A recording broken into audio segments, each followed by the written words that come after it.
Thank you so much for joining me on the podcast this week. Thanks for having me. So it's a very loose conversation. I've already been on your podcast. Absolutely. And I shared so much information about myself, and now it's your turn. This is a sort of loosely themed about parties. You need to stop saying loose. You've said it twice in the space of 30 seconds. It's making me uncomfortable. You're so loose. No, what's the word? You're so prudish, aren't you? Do you know what? I get told this a lot, right? For someone that's always talking about, my career started from talking about shagging and chlamydia. I am such a prude. When people talk to me about shagging, I'm like, oh! Oh, you like that? Because I get the vibe that you are quite prudish. Yeah, even in the bedroom, I'm like, don't look. Do you like, would you feel uncomfortable if I started speaking at detail about like... No, I'd crack up. Yeah, I would crack up. As a sort of response. Yeah, but as soon as like, say someone goes to me, talk to me in detail about your shagging, I'm like, no. I can't believe that this all started because I said the word loose twice. And you were like, oh my God, please stop saying the word loose. I'm literally on loose women. I'm like, can we change the name? Yeah. It's making me uncomfortable. I'm triggered. It's making me really uncomfortable. It's really upsetting me. Do you like parties now? What is your social life like? Because when we met, you said you sort of love going to a pub. Yeah. But don't like going to parties as much. I'm a pub girl. I really like a pub. I don't really like a club. I'm not a club girl. I'll venture. Were you ever a club girl? Absolutely. I was a whore for a club back at uni. If I was missing, I'd be in a club with my arsehole out. That was me. But now I venture to the box sometimes, special occasions, if I'm feeling a bit crazy. But have you ever seen like a random famous person there? Saw that bloke from Normal People. Oh, Paul Mescal. Love. And I thought, hello. And what's the craziest thing you've seen at the box? For people listening, the box is like a nightclub where they do, I don't even know how to describe it, like acts. I once saw a woman pull her whole outfit out of her vagina and put it on. One bloke put a funnel up his arsehole and did fairy liquid and water, squirted it out and then slid across the stage. And I thought, oh, that's really nice. What a nice ad for fairy liquid. It's not just for washing so up. Domestic. Yeah, it was. I was like, not just women in the kitchen. So he put it up his arsehole and then it came out his and then spread his cheeks, squirted it out. Someone on the front row, could never be me. And then slid across. That's so impressive. It was so cool. Yeah, that's I was like, amazing. Did anyone else just see that? It was worth the like 900 grand that I just spent to get in. So thank you. So you like the box, but so when you were at uni, were you like, because this is maybe me just reading you a bit, but because also I followed you on TikTok for like since you started as well. For your mental health. No, it was amazing for my mental health. Thank you. Fine. You made me feel so much more Better about your life. Yeah, I get that. But were you, because I was also like this, like messy, like I would black out and wake up in random places. And every single time I'd go out, I'd thankfully wake up in my uni dorm, but I would like creep out and just be like, what happened? What happened? I'd wake up to a picture of me getting carried out with like red lipstick all down my face. And would you get really bad anxiety? Yeah, all the time. Anxiety is the reason I actually can't go out, because I cannot. And the worst part is Ella doesn't drink, right? So I'll get fucked up to the point of no return. And I'll wake up the next day and she remembers everything. And I'm like, that is the worst. Don't tell. When we went and watched England play, I don't know what it was, Euros, World Cup, who the fuck cares? You don't know. I don't know. I was just no idea. Yeah. In my little cropped like England top. Like, and I got so drunk and I woke up the next day and I was like, what happened? What did we do? And I was drinking Magnums. Do I look like I should consume Magnums? It's legendary. No. But so when you wake up drunk, does she tell you what happened, or does she do? Because sometimes I think it's better not to tell people, but then I get really anxious. She's quite reassuring. Yeah, She's that's like, amazing. Oh, you weren't that bad. Like, it's fine. And then later on in the day, I'll get a flashback and be like, and she's like, yeah, you did do that. You absolutely did do that. That's a really nice way to be, I think. Yeah. Because some people will be like, oh no, I don't want to tell you what you did. Then I'm like, what the fuck, did I kill someone? Some of my friends, I used to live in a house of 6 people and I'd wake up and they'd be like, you need to take the day off. You need to not do that. And the debrief worst thing you can say to someone. And then I'd just be a shell for the rest of the day in my bed in a cocoon, crying. Yeah. So now do you avoid that? No. No. No, I still get fucked up. Because I don't have a do you limit. like Ibiza? I don't mind Ibiza. Like, I quite enjoy it. I've only been for work. Right. So I've been like doing stuff at Ocean and whatever, but I will still take the free drinks. But I prefer doing the work because they'll give you like a booth. My worst nightmare is if you go to somewhere like that and don't have, look at me, I'm relatable. But if you don't have like a booth, because I can't stand for that long. And also all the girls in Ibiza. Obviously, you've got bunions. Yeah, Grace. do you know Your what I bunions mean? Can't They stand rub. for hours. They rub. It's vicious. You and your no toenails. Yeah, well, I'm fucked. I can only wear show them. trainers for the foreseeable future. You never wear a sandal. But it's like all the girls there, they got blow dries and like they've been on sunbeds. And to be honest with you, I'm scared of melanoma. So I'm not going on it. Yeah. So I'm patchy fake tan. My hair's dropped from the humidity. I don't like shit. So I just don't feel comfortable. But I don't mind Ibiza. Yeah, I've never been to Ibiza and You're joking. No, I you would know. love High. Yeah, I think I would. That's what people always say to me. Oh, you would the first time I went to High, it was like groovy music. There's people on stilts, and I thought, I found my place. I want that. That's what I want. So good. I do really want to go, but I feel like I need to be mentally prepared for it, and then I need like a week afterwards to recover from it. And maybe a dealer out there that can sort that wouldn't be a problem. I went sober as hell. Really? I did, yeah. Wow. Okay, fair. So do you like now, and I want to talk about like loads of other things, but just on the party thing, do you like hosting? Are you someone that would like have... No. I hosted a Halloween party for PLT and I've hosted a birthday barbecue at mine. And both of them I thought, just fucking sort yourselves out. Like, what? Do you know what it is when you host that everyone has to come up and say hello? Hello.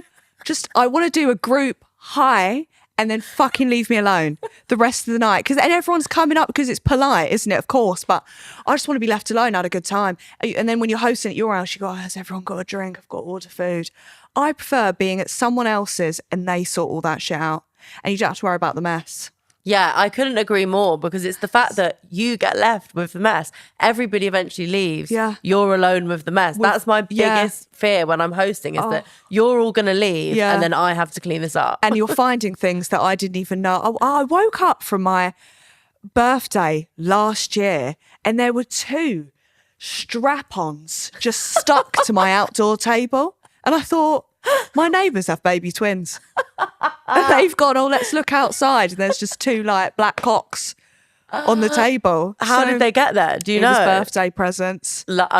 But I just forgot they were there. And I was like, So yeah. Yeah, so you're not like that's exactly how I feel. And I feel like that is a very relatable like approach to hosting because I love the not wanting to say hello to everyone because that's also my thing is I always have birthday parties and then as soon as they come around I'm like, oh my God, I have to talk to all of these people. Do you know what else I like to do as well? An Irish exit.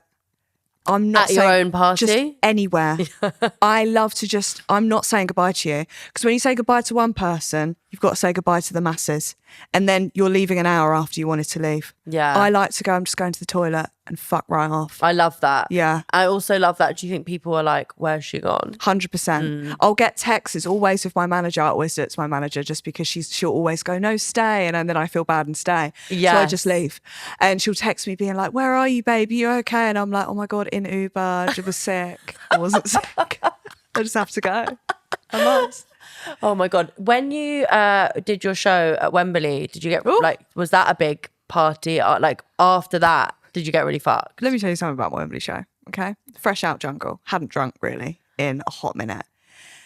So I'm doing my usual... Also, presumably you were like, you also like had been eating less. You would have been like... I was the skinniest legend. Yeah, so you would have had one drink and been fucked. 2 bottles of Prosecco. Did you drink before the show? Before the show, 2 bottles of Prosecco, okay? I was very stressed. Yeah, it's quite a big shot. I was very stressed. It's insane. So 2 bottles of Prosecco deep. And I'm in my head like, this isn't even touching the sides. I'm stone cold sober, so I'm pissed off. I get out on stage, I'm like, oh no, I'm pissed. I'm pissed as a fart. I do the whole show drunk, but it worked. I can play it off. Also, it's like so the vibe of like everyone else is drinking in the audience. My show is a hen night. Yeah, so they're loving it. I come back off stage, finish the show, thank fuck, it's done. The anxiety's gone from my body. I walk in my dressing room. There's about 50 bastards in there. Friends, family, loose friends, like whatever, right? everyone is drinking my Prosecco and everyone is on a whole different level to me. I had my old hairdresser going up to my hairstylist going, you've given her bald spots. I'm going to throw chairs. I've got people just... Someone's trying to shag me dad. There's so much going on. I swear to God, I don't know who this woman was. Joking. She was flirting with my dad and I thought, first of all, married man. Yeah? Also, who was she? Who is she? In the words of Nikki. Like, who is she? And I had to call it off. I said, guys, after an hour, I said, guys, I've got to go. I go back to my hotel room, carry on drinking, pissed as a fart, pass out. Next day, viciously hungover. Yeah, but that's so fair. Yeah. But can I just say, on the walking into your dressing room and all those people being there, that is my worst fucking nightmare. I would have just said, get out straight away. My new rule now is no fucker in my dressing room. Even before, because I had everyone before, I had my parents in there, which was cute, but I'm like, I don't actually even know my intro yet. So and also you can't be accommodating and hosting people before you go on and perform to thousands of people. You can't empty my minibar. I know. You can't empty my minibar before the show. I got on my rider. On my rider. This was my rider. With the 7 pots of snus. You can't do that. And all of my rider is gone. People eat them in Nature Valley bars. I was taking the piss.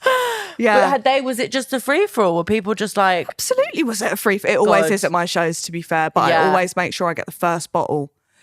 When I start getting ready, me first bottle, fucking hell, check me in. Yeah, but it's also like, it's your alcohol. That's how it should be, Grace. And it's your alcohol. A good show. I'm not doing it sober. I remember speaking to Paddy McGuinness when I did a show, and I was like, I just get fucked up every show. And he was like, how many are you doing? I was like, every night for a month. And he said, and there's a problem starting there. And I said, we'll cross that bridge in 10 years. We'll cross that bridge when you get checked in after the tour. Course, yeah. But I do think that's what I did on my last tour, not the one I just did, the one before. I would get fucked after every show and I had to rein it in for the next tour because I was just like, I get such bad anxiety like you. I can't. Oh my God, yeah. And then I'm like, this is unproductive because now I can't perform in the same way. I remember reaching Glasgow towards the end of my tour. I was having panic attacks during Glam and I thought, this is not a vibe. No, it's not the look. I went through so many bottles of Rescue Remedy. Yeah, that does work. Prosecco Rescue Remedy. It was like a sip and sip. Right. Okay. So I think next one maybe just the Rescue Remedy before the show, maybe. And that's got alcohol in. So if I do the whole bottle of Rescue Remedy, I might. It tastes alcoholic. Crazy. Sometimes I'll have Rescue Remedy in the morning, and I'm like, well, I'm it's like doing a shot. Yeah, I'm fucked. I've just woken up and I'm like having whiskey. Yeah, it's exactly like that. So you're the first Grace I've ever had on this podcast. You're the first fellow. I've obviously had Maddie Grace Jackson. Yeah. You're the first fellow Grace that I've had, which is epic. What is the GK? What is the K My for? initials is that the GK. Your surname? Government. Full Grace Keeling. And Barry is... Best friend's second name. And that was because you didn't want to have your surname? I just didn't want anyone to find me on TikTok when I first started posting like people from school. Vicious bitches. But that worked out well, didn't it? So they have not seen you. Yeah, they don't know who I am. They think I'm in recruitment. When you started, was that because you were worried about like what did you have enemies? Were you like what Ops was on the block? Did you have ops? No, I was just like people. I'm going to be in group chats here from my embarrassing content because as well, my content actually was embarrassing. Like I was airing dirty laundry because I thought we were all going to die during COVID. So I said, let's fucking air all this great shit out and then we can all die. And it's like, cool, I've had my piece. And then none of us died. And I just had to carry on. But then by that point... when you... Because I completely get that. I think there is something really strange and vulnerable about posting on the internet and 100%. Thinking there are so many people in the world who I don't want to see this, who might see this and will put it in group chats because they don't want me to thrive. Do you know what it is? It's embarrassing until you get big. Yes. Right? Because people are like, what is she posting that for? No one's even watching it. But then you get big and then they like respect it, but you've got to go through that stage. And that is the part that I always say to people, you just have to do it. 100%. But it's, and I still, I mean, I was saying this to Maddie, but whenever I post, I just imagine like what all of my exes are going to think. Like when they see this and it's like this awful like lens that I look at stuff through, I'm like, this is kind of cringe if I think about it. Like what I'm posting is kind of cringe. But I need to do it. But then there is a man out there who like thinks I'm really cringe and will be living for seeing me be cringe. Even my exes, fuck them. It's my girlfriend. I think sometimes I have to post like an ad, which I know is so cringe. And I have to call her and go, just to let you know, I've got a really embarrassing one coming up. So if you could just not watch it. And I just think about her getting the ick watching it. It really hurts my heart. I understand that. Yeah. But I also think like when you're in a happy, loving relationship, they just have to accept it. Yeah, she doesn't care, but I'm there like, no, just don't watch it. Please just don't watch it. Please. Do you think she does watch it? 100%. As soon as she gets off that call, she's like, GK, Barry. Double tap, like she's watching the full thing through. Yeah. So when because from my perception, did blow up really fast in lockdown. Well, that was when I became really obsessed with you and your content, and it was just like which I think loads of people. It was like an amazing like form of entertainment during this pandemic, where we did all think we were gonna die. Yeah. When you were in the jungle, did you drink at all? Was it like, honey? There were 2 occasions, and one is when we went to a pub, but we only got like 2 like shot glasses worth of Prosecco, and I think they gave me no Secco because I was waiting for the buzz. And it didn't come? I didn't get that shit. So the second time we got to drink was like the night before I got voted out, and I said, fuck the Prosecco, I want wine, white wine, and this one was like this big. I was off my tits. From a glass of wine? Yeah, and I knew we were all off our tits because we were sat in a circle round the fire like, I just love you all. Like, there's no one I'd rather be with right now. Like, I love you all. And we were all just telling each other how much we loved each other. And I remember going to bed that night thinking, I hope they don't know that. Because they're not going to know we're pissed. They're going to think we're actually just really fucking emotional. Yeah. And we're not. Yeah. But also, isn't it funny that in real life, a glass of wine wouldn't even scratch the surface? It makes my legs tingle a little bit, and I know I'm on the right track. Makes me want to vape. Yeah. A glass of wine just makes me want a Lost Mary. I've got 8 sniffs in all the gum holes. I'm like, I'm having a good time. But a glass of wine, I would never be declaring my love for people, ever. You need to give me like 2 bottles of wine. And then I'll be like, I just appreciate our friendship, you know? Yeah. But a 1 glass, unheard of. When you came out, like, because that was then Christmas, wasn't it? Did you have like a big period of like, I don't know? I didn't stop. From the day I got out the jungle, I remember the medic was like, right, because you get a Prosecco at the end of the bridge, which I downed. You did not see that at all. Like, I just flung it back. And I went to the medic and he went, listen, like, you're really skinny, you haven't eaten, you know, blah, blah. If you have another one, you're going to be on the floor. I said, bet. I carried on like for the whole night. I was fine. Because didn't all your like family and everyone come and meet you? Absolutely. My girlfriend was there. That's I said, so epic. Prepare. I was like down in all that shit, and then I was on the plane. You're gonna have to recall the whole night for me tomorrow. Honestly, yeah, we're gonna need some lube. There's a lot going on. But then the whole plane journey back, I was just drinking all Christmas. I was drinking. Christmas Day. I woke up, started at 8:30.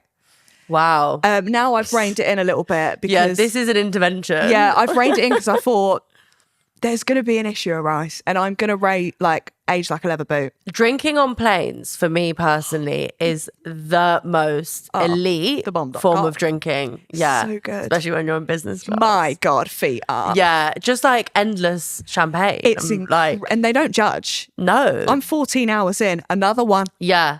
No, that is so true. There isn't like an air of judgment about it. Like even if it's 7 a.m, you're like, can I have a glass of champagne? And they don't judge you. And when you get up in the sky, it makes you feel a little bit more pissed. Oh my God. It's incredible. Well, because also I've got a fear of flying. So the only way I can do it is if I'm drunk. Half cut. Drinking in airports, drinking on planes, that is a real... Do you think that's an English thing? It is an English thing because when I went to Singapore and it was 2 p.m. when I landed there, I went to the bar and I was like, well, alcohol you got, fill me up. And they were like, yeah, we don't start serving till like 4 or 5 p.m. Wow. And I said, well, that's not going to work. That's not going You've to got work. it. Yeah, I've got a 2-hour layover, so you must. And did they? No.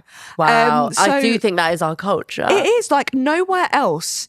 Even I feel like in America, I don't feel like that they get up at, it's 4 a.m. and they're not sat there like, large glass of wine, please. No, in an American airport, you would never see that. I don't think. They've got Joe in the juice or something. People drinking a pint at like 6 a.m. at Stansted is like the most like British the concept ever, I think. I'm concerned if people aren't.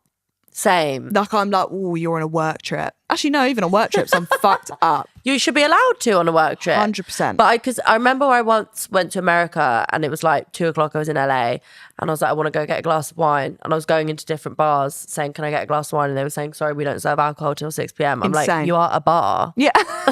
It's your job. Why are you open if you're not selling alcohol till 6 p.m.? That's insane. But I do think we have this, which is what one of the things I love talking about in this podcast is like the English way of drinking is unparalleled, really. Yeah.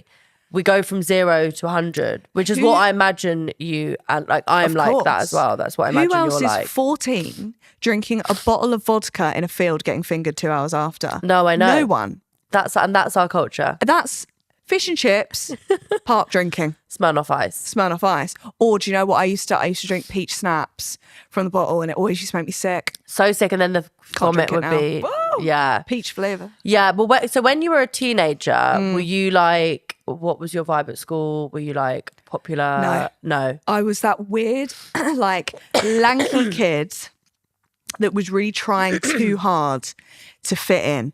And when I say that, I mean, I had like the popular girls in my form and I would rim their assholes.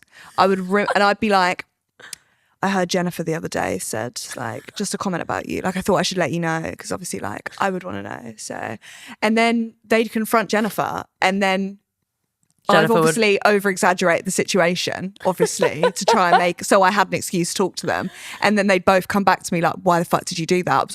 That was my whole life, the entire time. Really? Shit, so you were always sort of trying to, but also it's like, you don't want to be those like bitchy girls. No. And if I was in that group, my God, I've been eaten alive. Yeah. Well, I was trying to get in there. Yeah. Were you at a girls' school? No, I was at a mixed one, which arguably, I don't know if that's worse. I think it is worse. Yeah, because the boys are horrible. But also girls, when you're a teenager, around boys are so much more like wanting to impress boys. Whereas when it's just girls left to their own devices. All of that. Yeah. So jarring. Yeah, they are. And just boys are horrible. I remember I had buck teeth. They take the piss out of my teeth. Really? Yeah. Boys were so mean. I had a wart on my nose. Oh no. Which was crazy that I survived that, really. That is, wow, character building. It was really character building, but I had a wart on my nose and people, fair enough, were pretty mean to me about that. But I was such a little bitch that I just wouldn't take it. Right. Like, I was just like, yeah, and I've put it there on purpose. See, that's where I was just a pussy. To this day, I'm a pussy. But I think I'm much more of a pussy now. But when I was younger, I just was like, I don't know, Emily went to school with me. I think I had this like, kind of like, like bully energy, to be honest. Not the, yeah. But like, so we were all kind of, but like when I got the wart on my nose, I think if it had been like anyone else, it might have been really bad for them. But I was just like, I'm not covering it up. Did you fight? Did you fight at school? Did I fight? Yeah, I used to get into fights a lot. Didn't I? I love that. Yeah, I once got into a fight and it was like a really big like North London derby because it was like me and this girl from another school. Ops. And then I got picked up away from her because I was like punching her. This was like on a street in Finchley. And then Emily had started fighting her friend. And then the fight got like dispersed, and then Emily's rings were just like caught in this girl's hair. So for ages, her rings were just being untangled from this girl's hair. I'd have taken that shit off. Have it. Yeah, rip your hair out. Bitch. My God. So yeah, I was quite aggy. I like that. That's a bit of fun. Good school stories. Yeah, but I've had to really get that agginess out of me. Well, you can't be fighting now. Well, that's what I mean. You'd end up unless you're in the Real Housewives of like Beverly Hills or New York. Would you do that? Well, I don't know, but sometimes I feel like, I mean, I haven't gotten into a fight for a really long time. But sometimes I feel like if I was really fucked, I worry about there being a camera because if somebody said something to me and I'm really fucked, or if someone, do you know what I mean? Drinking's, even I would fight drunk. Really? Have you ever had a drunken fight? Yeah. Me and my best friend once, it was the stupidest thing ever. She drank red wine. She does not drink red wine now. Right. It's actually the last time she drank it. She passed out and I came in the room and said, what's going on? And she thought I went, she's putting it on. So she rises from the dead, comes at me, fists. I'm in penguin pajamas, yeah? So I run into my room like like, oh my God. And then I'm like, no, stop being a bitch. So we start fighting You're back. joking. She smashed my mirror. There's glass everywhere. We're like beating each other up. All my neighbours have now come out and are watching through my massive window in this uni house and are watching us fight. I have to escape to my best friend's house. And that was our like only fight. It's my only drunken fight. That is an intense. Yeah. And did you make up like straight after that? The next day, we rang and started killing ourselves laughing. We were like, what the fuck was that? Like it was a bit awkward for a few days because we were like just a bit battered and bruised. Yeah. And that is so awkward because all also over my like, room. who won? I don't know if there was a winner because we were both blackout drunk. I feel like we were throwing punches. Most of them weren't landing. God, that is really quite intense. Yeah. But I think that was character building. That was and I really also funny. think fights with friends, not physical fights to be fair, but like drunken arguments with friends. Yeah. Sometimes are really good because then if you just bounce back really quickly. I've got a friend that I have just unbelievable fights with when we're drunk, and we have said some horrific Outrageous. things to each other, and then the next day it's like, last night was so fun. We should do that again. Yeah. And like, I don't remember anything. No, I don't remember anything. We both remember Every single thing you said.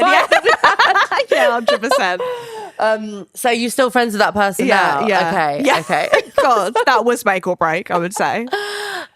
Who would be, apart from me, the other Grace that you would want to like sit down with? Grace Kelly. Just because I was named after her. Nothing you? alike. Also GK. Do you know what? Oh! Didn't even think of that. Really? No, I swear to God, never in my life have I thought about that. Wow. Well, more alike than we thought. Yeah. I'd just like to know, how was that for you, being a princess and all that? Yeah. Bit and of fun. She definitely had some stories. 100%. But names are like fucked because if you're born with a name that's bad, like what can you do? And I think it's such a shame that everyone's always said this, and I completely agree. Syphilis, chlamydia were such beautiful names if they weren't STDs. Syphy, there's so many Midia. I just think they're such beautiful names if they weren't like horrific, leaky STDs.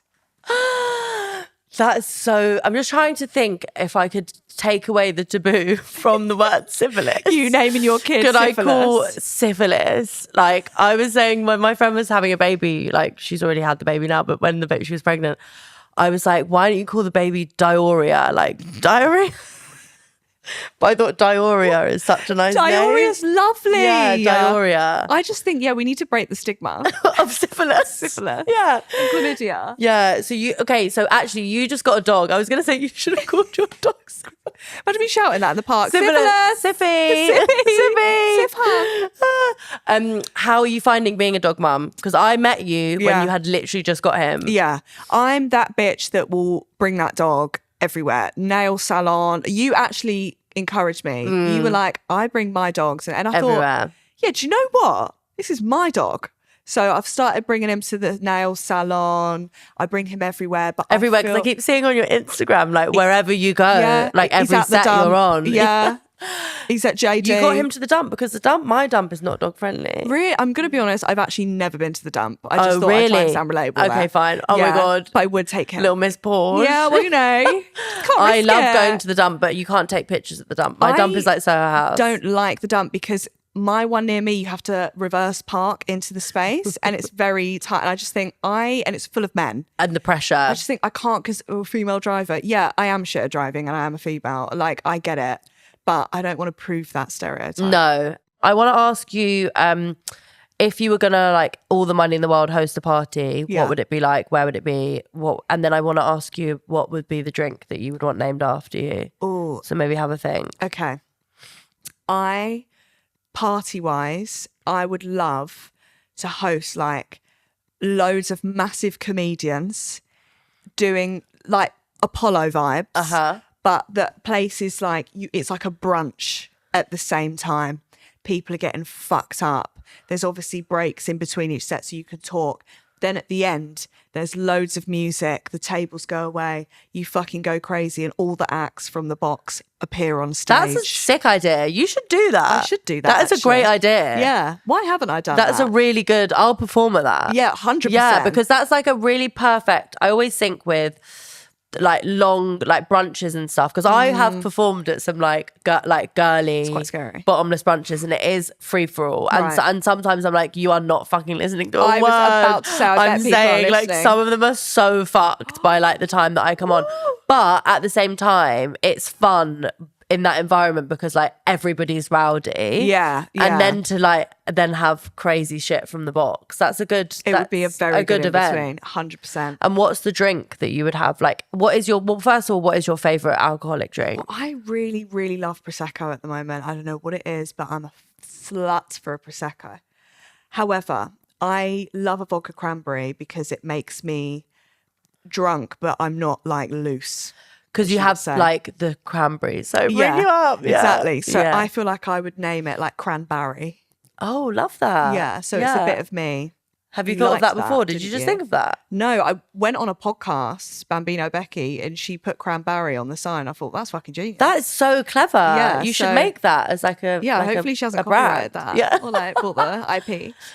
But yeah, 100%. I feel like that's iconic. Cranberry. Cranberry, I love Yeah, that. What would yours be? I don't know, because the thing is, I love really, really dirty martinis with like a lot of. Have you told me this before and I judged you very hard? Yeah, I think so, because I love like salt. I don't know how you still stand. Is I that know one with the it's- olives in? Yeah. Woo. Olives, it's just vodka and then vermouth and brine. And for some reason, when I drink them, because I drink them slowly. Every drink you've Right. just described, I Yeah. would drink so fucking fast. I would Same. have 3 in the time that I would have like 1 dirty martini. So I really do pace myself because they are fucking intense to drink. Yeah. So that probably, but with olive oil. What is wrong with you? The olive oil curdling at the top. Yeah, that is what happens. What? It's kind of like a soup. Okay, I can go on more with It's the like soup. it almost tastes like a calorie-free pizza. I'm going to try a martini for you. I'm going to ask for olive oil. Let's go for a martini. We're gonna fucking have I've it, got lad. some really amazing martini places in London. I've got a folder in my phone of all of the pictures of dirty martinis in different places You I've have had, and I your life review them. So put together. That's how you know you have your life put together. And I need you to pre-write a message to Ella about the state I'll be coming home in. So just to pre-warn I'll her. get you in an Uber. It'll Yeah. be fine. You'll I'll be get like home sick safe. everywhere. Yeah. I'm like, babe, she No, I ruined I me. want to give you your first dirty martini. Please, I Let's can't do that. wait. Okay, yeah. fine. Okay. If you've said you do an Irish exit, but if you were gonna have to come up with an excuse to leave somewhere, what would you say? This is go-to. Oh, I think I've drunk way too much. Obviously I've got a phobia of sick and I just feel a bit sick. So I just need to be in my own space right now and go home. And no one can argue with that because I've got a phobia. So what are you going to do? It's a great one. But do you have to, if you're not fucked, do you have to sort of act I fucked? will be fucked. Dude, That best we can believe that. guarantee. Yeah, we can guarantee I'll be slurring. We crunch the statistics Yeah, and I 100%. will be fucked. Yeah. I'll just be exaggerating how fucked I am. 100%. And if it's not that, it's the Irish exit. That's my Yeah. go-to. Just that I feel a bit, or I've got work really early in the morning, day off. Yeah. But I've got work with shoot really early. That is a good excuse, but my friends would be like, and? Yeah. They'll be So- like, yeah, we've all got jobs, Grace. I used to be able to get up and I'd get in at 2 a.m. from a night out, 3 a.m. I'd wake up at 4 a.m., go open Costa and just do the whole shift. But that was the stamina that young people have. I couldn't even lift my head now, No, I know. let alone go to I can't shoot. even reply to an email when I'm hungover. I'm I a useless can't piece of even shit. Look at my phone. Yeah. I'm like, no, this can't be for me. Yeah. Yeah, Well, facts. you've been an amazing guest and I'm dying, Thank you. Eddie. This is so fucking I've had cute. such a good time.